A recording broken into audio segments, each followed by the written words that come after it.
Sourate 83, les fraudeurs. Au nom de Dieu, celui qui fait miséricorde, le miséricordieux. Malheur aux fraudeurs.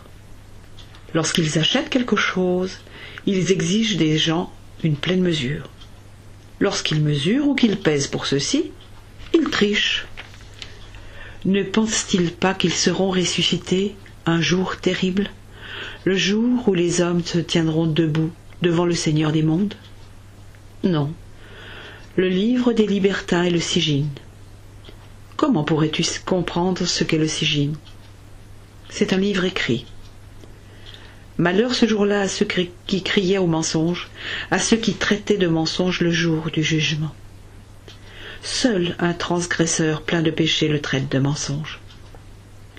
Quand on récite nos versets devant lui, il dit « Ce sont des contes d'anciens ». Non. Leurs cœurs ont été endurcis parce qu'ils ont accompli. Non. Ils seront ce jour-là séparés de leur Seigneur, puis ils tomberont dans la fournaise. On leur dira alors « Voici ce que vous traitiez de mensonge ». Non. Le livre des purs est l'Ilioun. Comment pourrais-tu comprendre ce qu'est l'Ilioun? C'est un livre écrit. Ceux qui sont proches de Dieu en sont témoins. Oui, les purs vivront dans les délices, étendus sur des lits d'apparat. Ils regarderont autour d'eux, tu verras sur leur visage l'éclat de la félicité.